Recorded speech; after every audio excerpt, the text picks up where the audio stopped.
ಎಲ್ಲರಿಗೂ ನಮಸ್ಕಾರಗಳು. ಈಗ ನಾವು KAS ಎಂದರೆ ಏನು, KAS ಎಕ್ಸಾಮ್ನ ಹೇಗೆ ಬರೀಬೇಕು, KAS ಎಕ್ಸಾಮ್ನ ಸಿಲೆಬಸ್ಗಳೇನು, KAS ಎಕ್ಸಾಮ್ ಬರೆಯೋದ್ರಿಂದ ನಮಗೇನು ಹುದ್ದೆ ಸಿಗುತ್ತೆ ಎಲ್ಲದನ್ನು ನಾವು ಹಂತ ಹಂತವಾಗಿ ತಿಳ್ಕೊಂಡು ಹೋಗೋಣ ಬನ್ನಿ. KAS ಎಂದರೆ ಕರ್ನಾಟಕ ಅಡ್ಮಿನಿಸ್ಟ್ರೇಟಿವ್ ಸರ್ವಿಸ್. ಸೊ ಇಲ್ಲಿ ಉನ್ನತ ಹುದ್ದೆಗಳಾದ ತಹಶೀಲ್ದಾರ್, ಅಸಿಸ್ಟೆಂಟ್ ಕಮಿಷನರ್, ಡೆಪ್ಟಿ ಸೂಪರೆಂಟ್ ಮುಂತಾದಂತಹ ಹುದ್ದೆಗಳು ನಮಗೆ ಸಿಗುತ್ತೆ. KPSC Karnataka public service commission, so ಆ ಎಕ್ಸಾಮ್ನು ಇಲ್ಲಿ ನಡೆಯುತ್ತೆ.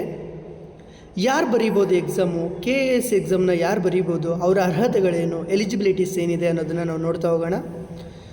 ಕನಿಷ್ಠ ವಿದ್ಯಾರ್ಹತೆ ಡಿಗ್ರಿ ಪಾಸ್ ಆಗಿರಬೇಕು. ವಯೋಮಿತಿ ಸಾಮಾನ್ಯ ವರ್ಗ 21ರಿಂದ 35 ವರ್ಷದವರೆಗೂ ಸಮಯ ಇರುತ್ತೆ. OBC 2A 2B 3A 3B 21 ವರ್ಷದಿಂದ 38 ವರ್ಷದವರೆಗೂ ಸಮಯ ಇರುತ್ತೆ. SC ST ಈ ಒಂದು ಕ್ಯಾಟಗರಿಯವರಿಗೆ 21ರಿಂದ 40 ವರ್ಷ ಸಮಯ ಇರುತ್ತೆ. ಅದಕ್ಕಿಂತ ಮುಖ್ಯವಾದದ್ದು ನೀವು ಭಾರತೀಯ ನಾಗರಿಕನಾಗಿರಬೇಕು ಮತ್ತು ಕರ್ನಾಟಕ ನಿವಾಸಿ ಇದ್ದರೆ ಕೆಲ ಪ್ರಯೋಜನಗಳು ಅಂದರೆ ನಮಗೆ ಕೆಲವೊಂದು ಬೆನಿಫಿಟ್ಗಳು ಸಿಗುತ್ತೆ. ನೆಕ್ಸ್ಟ್ ಪರೀಕ್ಷೆ ಹೇಗೆ ಇರುತ್ತೆ ಅನ್ನೋದನ್ನು ನಾವು ಹಂತ ಹಂತವಾಗಿ ತಿಳ್ಕೊಳ್ಳೋಣ. ಮೊದಲನೇ ಹಂತ ಪ್ರಿಲಿಮ್ಸ್. ಇದರಲ್ಲಿ 2 ಪೇಪರ್ ಇರುತ್ತದೆ. 2 ಪೇಪರ್ ಏನಂದರೆ general studies 1, general studies 2. So general study 1ನಲ್ಲಿ ಭಾರತ ಮತ್ತು ಕರ್ನಾಟಕ ಇತಿಹಾಸ, ಭೂಗೋಳ, ರಾಜಕೀಯ, ಆರ್ಥಿಕತೆ, ವಿಜ್ಞಾನ ಇತ್ಯಾದಿ ಇರುತ್ತೆ.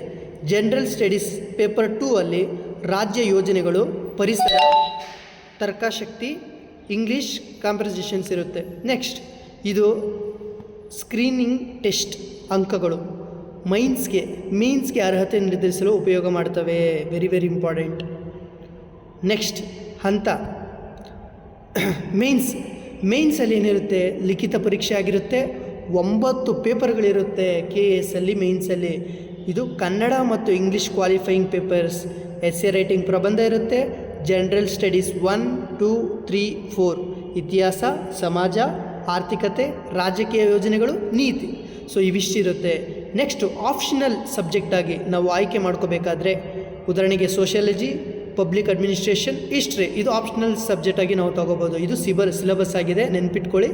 ನೆಕ್ಸ್ಟ್ ಇಂಟರ್ವ್ಯೂಯಲ್ಲಿ ಏನಾಗುತ್ತೆ, ಮೇನ್ಸ್ ಯಾರು ಪಾಸ್ ಮಾಡಿರ್ತಾರಲ್ಲ ಅವ್ರನ್ನ ಸಂದರ್ಶನಕ್ಕೆ ಹೋಗ್ತಾರೆ, ಅಂದರೆ ಅವ್ರನ್ನ ಇಂಟರ್ವ್ಯೂ ಮಾಡ್ತಾರೆ. ನಿಮ್ಮ ವ್ಯಕ್ತಿತ್ವ, ತರ್ಕಶಕ್ತಿ, ನಿರ್ಧಾರ ಸಾಮರ್ಥ್ಯ ನೋಡ್ತಾರೆ. ನೆನಪಲ್ಲಿ ಇಟ್ಕೊಳ್ಳಿ, ನಿಮ್ಮ ವ್ಯಕ್ತಿತ್ವನ ಅವರು ಪರಿಚಯ ಮಾಡ್ಕೋತಾರೆ. ಅವ್ರಿಗೆ ಯಾಕಂದರೆ ನಿಮ್ಮ ವ್ಯಕ್ತಿತ್ವ ಅವರಿಗೆ ಪರಿಚಯ ಆಗಿರಲ್ಲ, ನಿಮ್ಮ ವ್ಯಕ್ತಿತ್ವನ ಅವರು ಪರಿಚಯ ಮಾಡ್ಕೊಳ್ಳೋದಕ್ಕೆ ನಿಮ್ಮ ವ್ಯಕ್ತಿತ್ವನ ಅವರು ಪರೀಕ್ಷೆ ಮಾಡ್ತಾರೆ. ನೆಕ್ಸ್ಟ್ ತಯಾರಿ ಹೇಗೆ ಮಾಡ್ಕೊಳ್ಬೇಕು ಅನ್ನೋದನ್ನು ನಾವು ಹಂತ ಹಂತವಾಗಿ ನೋಡ್ಕೊಳ್ಳೋಣ.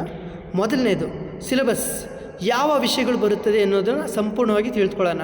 ಪ್ಲ್ಯಾನ್ ಮಾಡ್ಕೋಬೇಕು, ದಿನಕ್ಕೆ ಎಷ್ಟು ಗಂಟೆ ಓದಬೇಕು, ಯಾವ ವಿಷಯ ಓದಬೇಕು, ಏನು ಟೈಮ್ ಟೇಬಲ್ ಮಾಡ್ಕೋಬೇಕು ಅನ್ನೋದು. Next text book plus current affairs ಓದಿ. ನಾನು ಆಗಲೇ ಹಳೆ ವಿಡಿಯೋದಲ್ಲಿ ಹೇಳಿದ್ದೆ, ಕರೆಂಟ್ ಅಫೇರ್ಸ್ ಏನೇನಿದೆ ಎಲ್ಲದನ್ನು ನಾನು ಒಂದು ಯೂಟ್ಯೂಬ್ ಚಾನಲ್ ಸ್ಟಾರ್ಟ್ ಮಾಡಿದ್ದೀನಿ, ಅದರಲ್ಲಿ ನಿಧಾನಕ್ಕೆ ಎಲ್ಲ ವಿಡಿಯೋಗಳನ್ನ ಅಪ್ಲೋಡ್ ಮಾಡ್ತೀನಿ. ನೆಕ್ಸ್ಟ್ ಹಿಂದಿ ಪ್ರಶ್ನೆ ಪತ್ರಿಕೆ, ಸೊ ಅಭ್ಯಾಸ ಮಾಡ್ಕೋಬೇಕು. Very important. ಹಿಂದಿ ನಿಮಗಿರುತ್ತೆ, ಹಿಂದಿ ಪ್ರಶ್ನೆ ಪತ್ರಿಕೆ ಪ್ರೀವಿಯಸ್ ಪೇಪರ್ಸ್ ಏನೇನಿದೆ ಅದೆಲ್ಲ ಅಭ್ಯಾಸ ಮಾಡ್ಕೊಳ್ಳಿ. ಮತ್ತು ಉದಾಹರಣೆಗೆ ನಾನು ಕರೆಂಟ್ ಅಫೇರ್ಸ್ ಹೇಳಿದ್ನಲ್ವ, ಕನ್ನಡ ಪತ್ರಿಕೆ, ವಿಜಯ ಕರ್ನಾಟಕ, ಪ್ರಜಾವಾಣಿ, ಅಟ್ಲೀಸ್ಟ್ 3 ಮಾಡೋಕ್ಕಾಗಲ್ಲ. ಒಂದು ಪೇಪರಲ್ಲಿ ಏನೇನು ಇಂಪಾರ್ಟೆನ್ಸ್ ಇದೆ, ಕರೆಂಟ್ ಅಫೇರ್ಸ್ ಇದೆ ಎಲ್ಲದನ್ನು ನಾನು ವಿಡಿಯೋ ಮಾಡಾಕ್ತೀನಿ. ನೆಕ್ಸ್ಟು ಮಾರ್ಕ್ ಟೆಸ್ಟ್ ಬರೀಬೇಕು, ಸಮಯ ನಿರ್ವಹಣೆ ಕಲಿಬೇಕು. ನಾವು ಟೈಮ್ನ ಯಾವ ರೀತಿ ಮ್ಯಾನೇಜ್ಮೆಂಟ್ ಮಾಡಬೇಕಂದ್ರೆ ಟೈಮ್ಗೆ ಇಂಪಾರ್ಟೆಂಟ್ ಕೊಡಬೇಕು. ನಾವು ಒಂದು ವಾಕ್ಯ ಬರಿತಾ ಇದ್ದೀವಿ, ಇಷ್ಟು ಮಾರ್ಕ್ಸ್ಗೆ ನಾವು ಬರಿತಾ ಇದ್ದೀವಿ ಅನ್ನೋದು ಅಲ್ಲಿ ಟೈಮ್ ಇಂಪಾರ್ಟೆಂಟ್ ಆಗಿರುತ್ತೆ. ಸಮಯನ ಕರೆಕ್ಟಾಗಿ ಮ್ಯಾನೇಜ್ಮೆಂಟ್ ಮಾಡಿದ್ರೆ ನಮಗೆ ಈಗಿಂದನೇ ಟೈಮ್ನ ಇಷ್ಟೇ ಟೈಮು, ಒಂದು ಕ್ವಶನ್ಗೆ ಇಷ್ಟೇ ಟೈಮು, ಇಷ್ಟೇ ವಾಕ್ಯದಲ್ಲಿ ಉತ್ತರಿಸಬೇಕು, ಇಷ್ಟೇ ಟೈಮ್ ಕೊಡಬೇಕು, ಇಷ್ಟಿಷ್ಟು ವಾಕ್ಯಗಳಿಗೆಲ್ಲ ಪ್ರಿಪೇರ್ ಆಗಬೇಕು ನೀವು.